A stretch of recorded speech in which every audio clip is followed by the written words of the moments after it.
It speaks to me to this idea that we're evolving on social media all up from a one to many to a one to few, or even one to one in certain situations.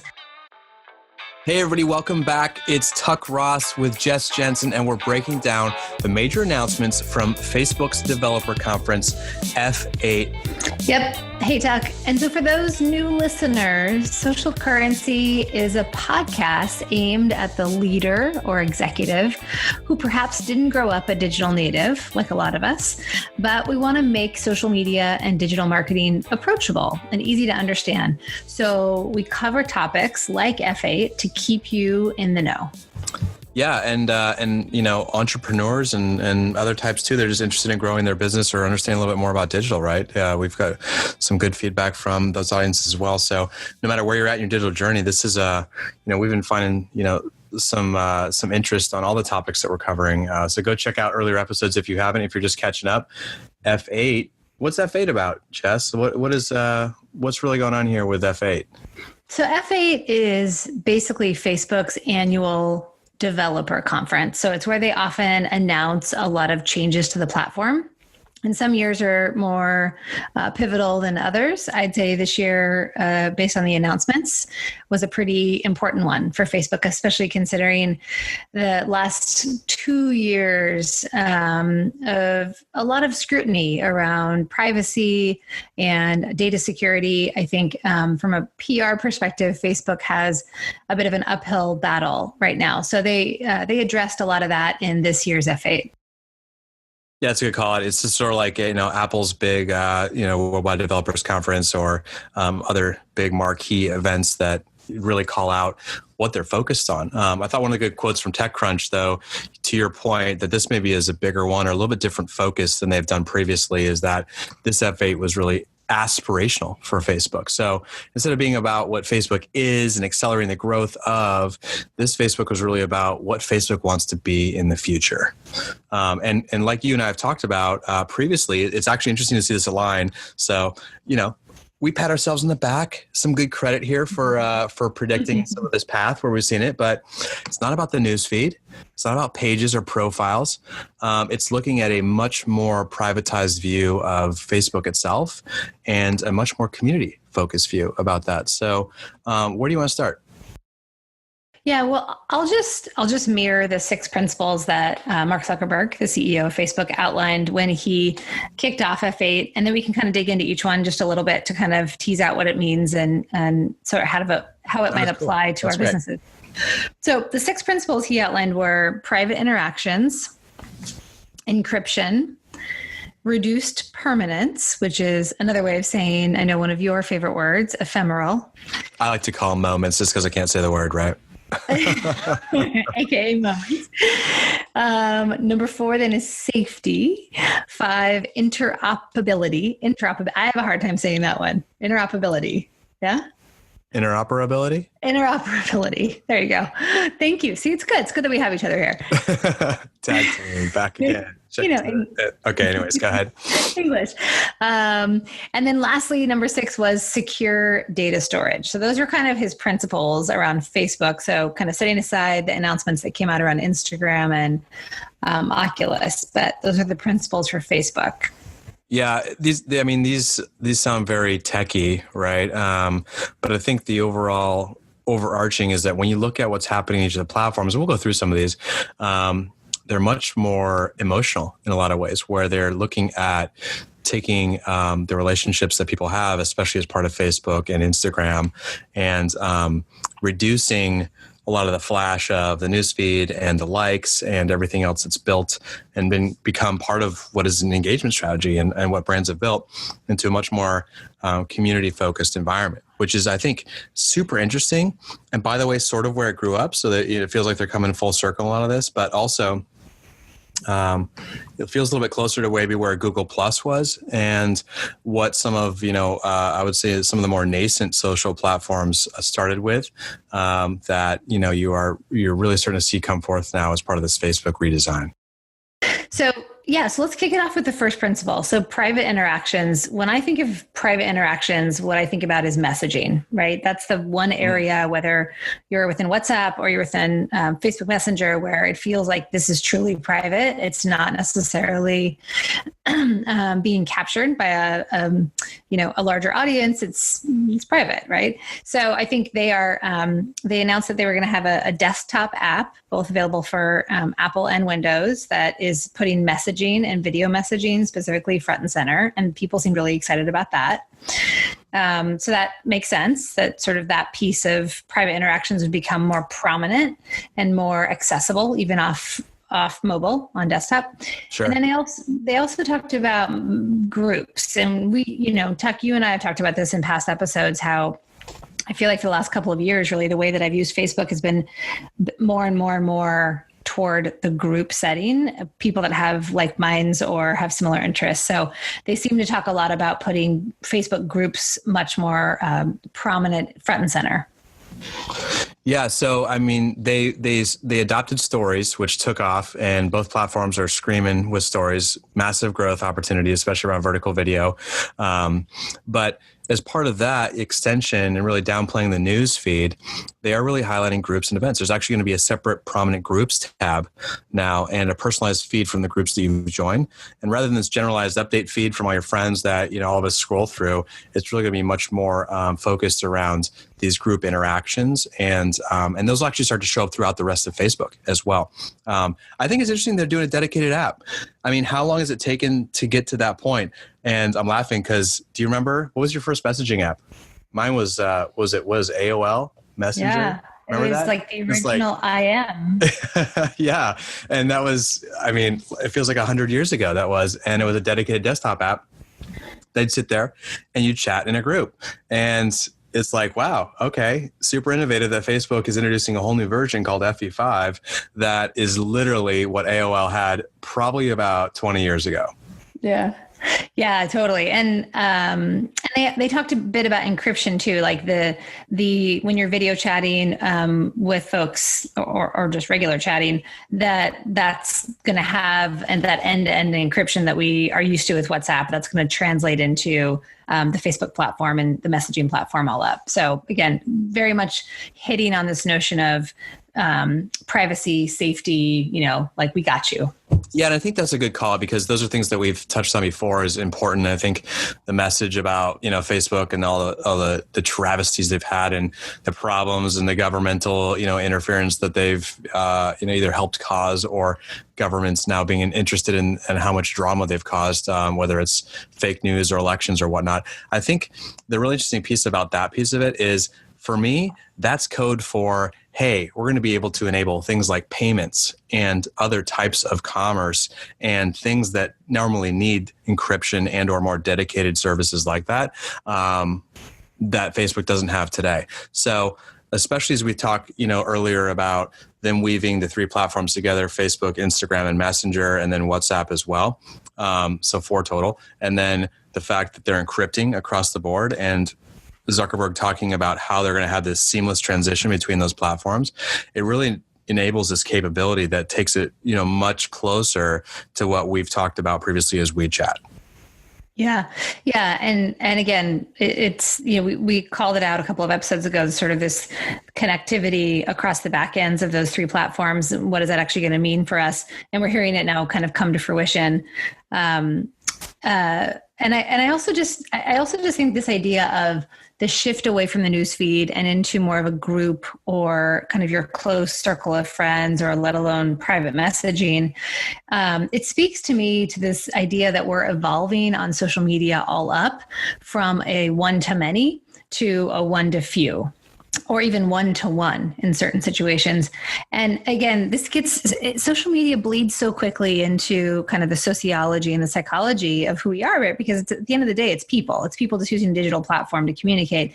And I think that Facebook is reacting to some of the legal drama and the political drama, but they're perhaps also recognizing that people enjoy communicating with a small, intimate group or even one-to-one over this sort of broadcast mentality. And so it's nice to see that they're responding to that, because I mean, personally, I know that I would always prefer to have a deeper conversation with a small group than a more surface conversation with everybody. Yeah, I think it's a good recognition on their part, because they're seeing the newsfeed start to decline in terms of engagement. They're seeing the engagement around, especially stories, and they know, I mean, Messenger is growing, right? WeChat or WhatsApp is growing. Obviously, WeChat's growing too. And so I think there's this recognition that, by the way, all these messaging platforms are growing because people do want to have those one-on-one chats. They've seen Facebook groups growing. You see LinkedIn groups growing. It's not just on Facebook. And so it's a good recognition of the trend, I think on that side. Let's jump to, your next point here that was brought up, which is around this reduced permanence, or the moments, or the, I'm not going to say it, the E word.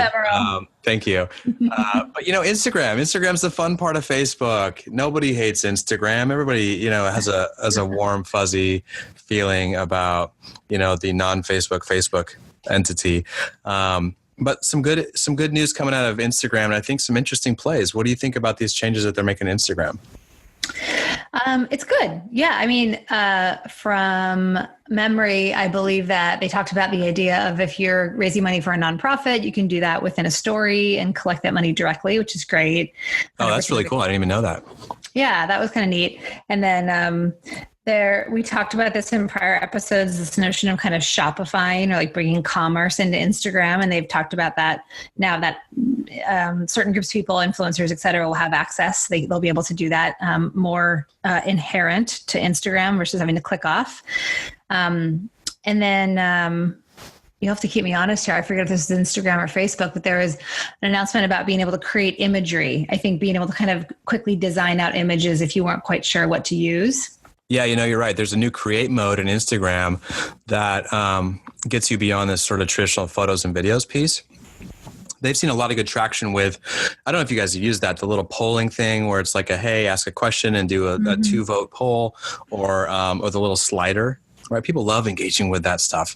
And so they've actually are looking for more ways to do things like quizzes and more of those engagement opportunities, especially in stories, because people do engage with that. And by the way, it gives them something to do besides just watch a video. So you're right. This new create mode gives them a new way to engage, especially within stories, in addition to buying products and doing the things that the peeps do on Instagram. Yeah. Yeah. So staying on the Instagram tip, obviously this applies to Facebook as well, but number 3 was this reduced permanence. So again, we've talked about before why we think people gravitate so much to stories. Again, just to reiterate, stories go away in 24 hours. So they have this, they sort of give us this feeling that we can be less perfect. And so, Zuck talked about this idea of things not necessarily staying with you forever. So what are your thoughts on them skewing more toward reduced permanence? I love it. I think from a consumer side, I think it's very natural, right? I think all of us want to have that part of ourselves that's more authentic, that you can just share and know that it's not going to hang out there. We've talked about the concerns of public content, and we just talked about personal brand in the last episode, and stuff staying out there too long, or things that you don't want people to see. Good news, stories format and all these types of things, you could leave up longer. There's ways to do that, but really the intent of it is that it can go away in a very short period of time. And that's not just Facebook and Instagram, it's also Snapchat and a few other places as well. So it's really that movement towards the adoption that the consumer has driven of the fact that they want to be authentic. And I'm actually seeing this, seen reports about this across the board too, that influencer visual is also being challenged across the board, because Instagram stories has pushed people in this direction of being more authentic and not having the perfect picture with the super hyper color behind the photo. That a lot of that is starting to get blowback from the Instagram influencers that are using that, because a lot of people are like, dude, that's not authentic. And by the way, how many, neon colored walls are going to stand in front of before I'm tired of looking at the same food on the same plate, right? And a lot more resonance now with influencers are just being real. right? And again, we talked about living your truth in the personal brand episode. I think that's a large play of this, is that people are just looking for what is more authentic because they're so tired of the spin that they're getting everywhere else. Yeah. It's so interesting. Social media is in some ways following a trajectory that other aspects of our life or genres have. And, I often will say to my older daughter, first you have to learn the rules and then you can break them. Yeah. And I almost feel like, social media has been around for a bit over a decade, maybe 12, 13, 14 years.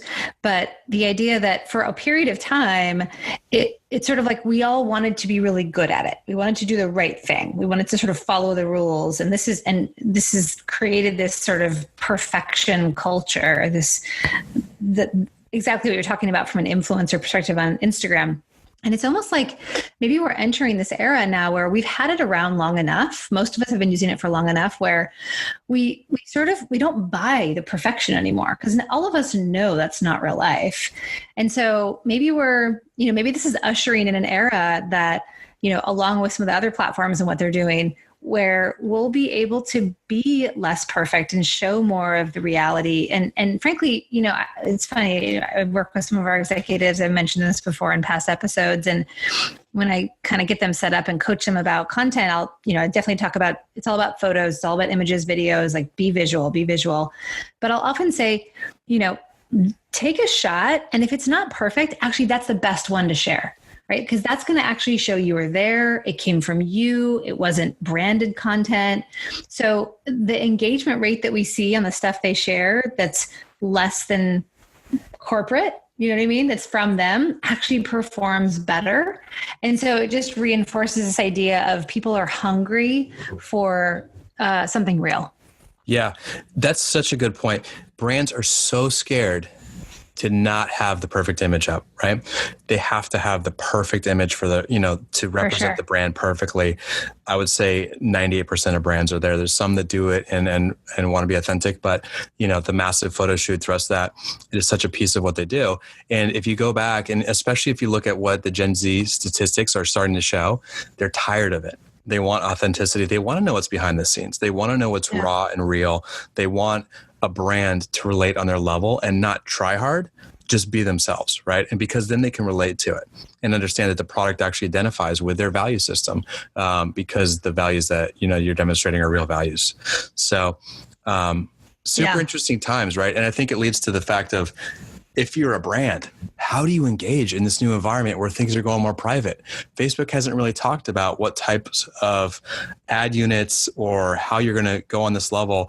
And I can just see, especially from the big agency perspective, maybe these things are going to be available via trade desks and, through the DMP and the rest of that, right? I'm sure they'll figure it out. But again, Facebook's leaning into the user because they want to continue the growth and then eventually be able to monetize it, but it's not clear exactly how they're going to do that. They're saying they're going to start charging for some messaging, but I think in the interim, while brands are starting to figure out what is available, how do I use this, it goes back to the very real perception that if you're going to be on any social platform as a brand, at least my perspective is you should be there acting as a person. You can't be there acting as a brand. You have to be there as a human, whether it's in chat, whether it's in customer service, whether you're presenting your brand. If you're trying to be the big brand, it's clearly not relatable. And especially in these new environments where they're very personal, it's just awkward, right? Yeah. It just doesn't fit. Yeah, I agree. And I'll speak from experience, having worked for a few large companies, as much as I 100% agree with you. It's hard, when you're within the sort of the broader architecture of a large company where you have, other stakeholders within marketing that have opinions and thoughts and maybe come from different generations. You've got a legal department that might need to bless things before it can go out. You've got brand governance, and all those things came up for a good reason. They're legitimate, real things that should be within a company. But when you add all those layers to the content that you create for social channels, which to your point we're actually kind of meant to be more personal, it's challenging, and so those people that are listening that maybe are in small to mid-sized businesses, I think you actually have an advantage because you may be able to be more nimble and more flexible and perhaps almost build out your processes or operating models for content and social creation in a more modern way based on how we're behaving in 2019. Yeah. All right. Hey, one last touch on Instagram and a note that was cool. And, I don't know if it's totally related, but it is interesting that they're actually doing a test to focus on what does it look like if they reduce the likes or even take away the likes off of a photo so that you don't see it right away. And I think it's a reaction to a couple of things. One is there's actually some negative press about the social pressure, the individual's need to feel that like, and, the psychological effects of that. I think they feel like the platform has maybe gone a little bit too far that direction, especially with influencers. So it looks like they're trying to dial that back in terms of perception. But, a lot of us use that as a barometer, right? Like how many likes did something get? How many shares? And shares are not counted on Instagram, but likes are. I think they're trying to figure out a way to make it more about the content and actually see what the engagement is without someone gauging it based on how many likes it gets. Yeah. And it's so interesting how everyone just interprets the world differently. Like I can totally understand seeing a post that has thousands of likes and thinking, well, it must be good, so I'll like it too. I can also see the opposite, a post that has thousands of likes and thinking, well, what does it matter if I like it? They're never going to notice. So either way you slice it, removing the public view of likes, it almost kind of it strips away all the like drama and like the social stuff. And it makes it more about, do you like it or not? Just say it straightforward and don't sort of get caught up in what everyone else is saying, and let that affect your decisions. Yeah, I think that's actually a fascinating experiment, and we'll watch this space to see what happens on Instagram. Yeah, very cool. All right, what's next? Well, so there's three more, but two of the three I kind of want to kind of fold in together. So one is safety and one is secure data storage. And, to me, these both speak to, again, it's a clear response to what's been going on since the Cambridge Analytica stuff back in 2016 and all of the issues with the election. This idea of, hey, we're going to make sure that we're storing your data in countries that we know we have the ability to own the data and it can't get commandeered by a government or tapped into, by a not so good entity. And so we're kind of just giving you our commitment that we're going to do the right thing and make sure that your data is as safe as possible. So to me, this is actually less about the platform functionality or what the consumer might feel, or even a business owner would create content around. It's more just around like the functionality of Facebook and trying to button up their act. Yeah. And by the way, these two on the list are the ones that literally put me into a nap. Like safety, secure data storage. That's either like put in by the legal team or they put those in there for like government PR spin to say, hey, everyone, Facebook's going to be safe again. Don't worry. We won't drop billions of email addresses accidentally into the dark web. These ones are kind of boring, honestly. And it's funny because like, I agree that they're important. And to your point, these are real things, right? But sort of like no one cares. And if you look at Facebook's most recent results, still growing, still making tons of money, even over and above, beating expectations from the street. So this is a little bit of a tip of the hat, I think, on these. It's nice that they're doing these. Who knows if it's actually real, if they actually happen.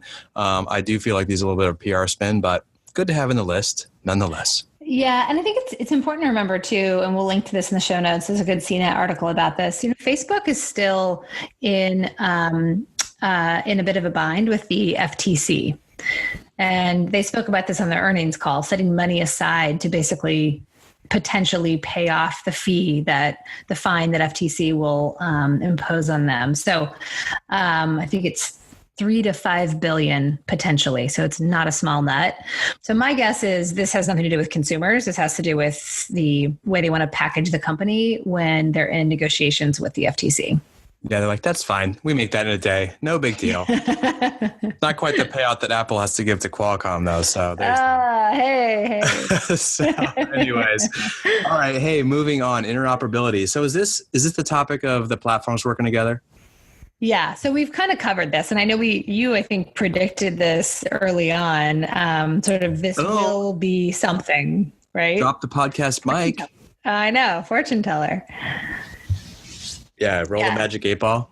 Yeah, I know. We should just like become what's that? Psychics. We should just like have a separate podcast all about just us forecasting the future. Social psychics. Totally. I could see it next year. It's fun. It's fun. Yeah, this one's funny. You know, I need to like digest this a little bit and kind of marinate in it. Like I do have some different people that I talk to on WhatsApp.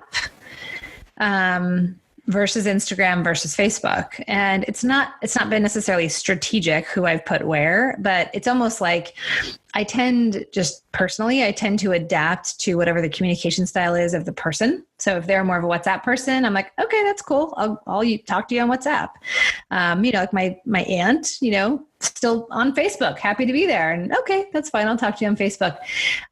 So I kind of just have slightly different audiences or different communities on each. And the idea that now basically it's all going to kind of come together and you can just talk to anyone from a messaging perspective on any of those three.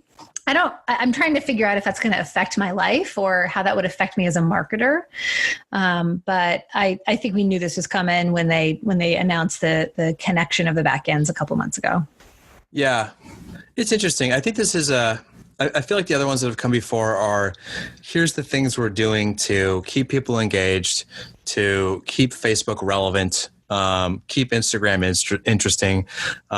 This one really feels like how they're going to monetize it. And it's obviously a technology piece of bringing these four platforms together. I keep forgetting that, Messenger's the big key player here and probably the big driver, right? Because it has the most functionality that's going to tie all these together when they pulled it out of what Facebook was. And Facebook Messenger, sort of the same, I guess, in that sense. But I think what's really cool about this is when they do pull them together, to your point, you may be able to crosstalk and whatnot, but I think it enables that advertising platform, the data graph, all the things that are really important about Facebook's targeting and capability on the advertising side starts to come together. And I don't know if we totally know how it's going to look like, but I mean, geez, this is actually, okay, now we have access to 2 billion daily active users across these four platforms. That is really cool. And I know, at least from a personal experience, like when I go in and want to see who's online, Facebook Messenger, it's super easy to see who's online. They got the little green dot, you can message them instantly. WhatsApp, you sort of have to go in and see, like, are they online? Are they kind of available? Instagram, it's really hard to tell if someone's online, if you can tell at all. And so I think, that kind of real-time aspect too, when you go back to moments, like if you can see who's online when, that community aspect of bringing everyone together and or, one-on-one or in the groups. And then the fact that Facebook could actually real time figure out how to get you the right advertising, that's pretty compelling. Yeah. You brought this up before. I'm sure there is a monetization play that's coming. And it's a little weird because messaging has always felt, whether it's on the platforms talking about today or it's on Twitter, LinkedIn, any of those, GChat, messaging's always felt the most private, right? It feels like that's a safe space. And so the idea of an ad popping up in the middle of a conversation with someone else feels pretty intrusive. And I'm just curious, I'm sure I'm not alone in that. So I'm curious if they are going to monetize it other than just charging for the service. What's that look like? What's it look like? You gave us some good examples out of that WeChat, conversation we had earlier. Like maybe it's something that happens locally, right? And you get a pop in your chat that says, hey, do you want to buy this right now? Right. I see it as, I think it might just be a different type of engagement. Maybe it's you've engaged with Zillow, right? And then all of a sudden in your chat during, daytime hours, there's a real estate that says, hey, this Remax agent's online and wants to talk to you about this house you looked at in your area. I think it's a little bit different level where, and maybe 5G helps make this capable. I know we talked about talking that in a future episode where you've got this real-time aspect of knowing who's available when, knowing what people's intent and how they browse what they're engaging. And by the way, in a group, a lot of times you have a specific topic or, a broader topic that you're talking about, by the way, sort of like Reddit, which you can identify and say, okay, people are interested in this type of thing. People are doing this. They're online. What can we tell them? And maybe there's a way for, a salesperson or somebody to engage them, or a store, or, purchase something. So I think maybe there's some of that's in play that could actually enable a completely different model than what we see today. Yeah, good point. I mean, I agree with you. I think maybe it's not so much in the experience of having a one-on-one conversation with a friend and all of a sudden an ad pops up. Maybe it's, you're just walking around with your phone and you just get a push notification, basically. It's just it's a messaging notification that says like, hey, sale going on at, J. Crew. And that's because you've done something else online that indicated you were interested in that kind of stuff. So to me, it's marketing funnel, right? It's pushing people in a little bit more of a personal, sort of intimate way, a bit through that commerce funnel toward actually, making a purchase. So, yeah. Yeah. And I heard Jonas Berger speak this week. And, one of the things he was like is some of these cases, it's just that we have so much going on that if it's top of mind, it's tip of tongue. And so some of this is just like, if someone's in their chat all the time and you're exposed to something like Starbucks is right next to you and you're like, oh, that actually sounds really good right now, I'm going to go to Starbucks. But you weren't thinking about it until it happened. I think that's where chat can come into play because people are so engaged in that environment. Yeah, it's a great point. So kind of wrapping up, we've covered the 6 principles. Wait, I got one more. Yeah, go.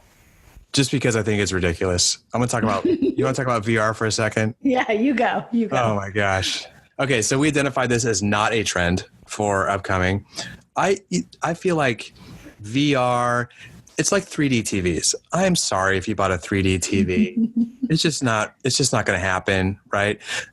I feel like VR was like this big buzzy thing and no one could really catch on to it. It's like you put your Samsung into the glasses or, Oculus Rift, they got, new Oculus Quest, Oculus Rift. By the way, they're still $400 just for the glasses, not including the whole system. And I was actually behind someone at Best Buy a couple months back, and they were returning an Oculus system. And I was just listening to the conversation with the return service guy because I was next in line. And the guy's like, this thing is just kind of weird. And you have to have all this area to play in, and you have to be doing like 5 things at once. It's either too early or it's just not going to work. And I feel like VR has just been trying really hard to work. Facebook has really been trying to make Oculus work. And, if this was $99, like they just dropped Facebook Portal 2 because no one's buying it, they would probably get some lift on VR, some people experimenting with it. They need to hook this up with their gaming initiative. I don't know what it is, but right now, the fact that they even included this in every other major piece of the announcement, and they're like, oh, by the way, Oculus, it's just awkward. So I think as a note for myself, just my personal opinion, VR is still way off the radar. So I don't think that's a trend for 2020. It's not coming up. Focus much more on voice and other things we've talked about, but VR. Yeah. So, I mean, and I have a little bit of a different perspective just because Qualcomm plays in the VR space. So we build the chips and the platforms that power a lot of these headsets. And the idea of a HMD, a head-mounted display, which is this all-in-one, the Quest that was announced, that's kind of a game changer. And I think unless you're in the middle of that space, it might just be like, it's the next generation. But the idea of moving from being tethered to a PC and super expensive, and you literally can only move a couple feet to it's not tethered. There's no cords. You're just putting it on. Now, does it look cool? Is it lightweight on your face? Is it awkward for everyone else around you watching? Like all those things. There's still a lot of runway to develop VR to be, I think, a day-to-day usable experience. But I feel like it is in its infancy in terms of okay, first we have to build the technology. We have to get the technology to be not, battery intensive and to work fast, no latency. That's a huge issue with VR is latency, which literally makes people get sick. All those things are starting to tee up, right? And now we have HMDs. Now we have no wires. And so I think it's the beginning of it starting to be more accessible to a mass population, because for a really long time it was been a gamer population, kind of like almost a developer sort of play space. So I still am bullish, and I said this before, on AR before VR. I think augmented reality is going to have a ton more usage for your everyday person before VR is going to catch up. Yeah, that's where I was going to go. Like we said, we talked about this in our trends for 2019, and I think it's 2021 too. Is that AR is the focus, and I think that's because you can use it with your phone. You got a heads-up display in your car. You've got the opportunity to provide a lens, right? There's buzz that Apple's going to come out with some type of glasses. Google Glass, while it failed, I think that's actually taken a good B2B angle. They're using it in a lot of factories. I think there's a really cool angle to that piece of it where you're still attached to the real world, but there's this extra layer that's being provided. Mm-hmm. VR is it's a little too far beyond right now. And I think, we'll probably get there for sure, but I don't think it's a next 3 to 5 years big deal thing. Unless there's a massive leapfrog in technology and how people engage with it. Cool. All right. So let's just wrap up. So we had 6 principles we talked about that were kind of focused on Facebook. Again, we talked a little bit about VR and the announcements there with Oculus as well as Instagram. Those are both cool, but a bit more secondary. I think the big ta-da at F8 this year was, private interactions, this notion of bringing groups and messaging to the forefront and taking the news feed back. Encryption and all that goes around that sort of sense of safety, secure data storage, feeling like what you're doing is actually going to be private and kept to you. Reduce permanence, or this kind of notion of ephemeral kind of Instagram stories, Facebook stories, these things that don't live on forever and follow you on the internet. That, perhaps someday the idea of the internet never forgets will be, something from the past.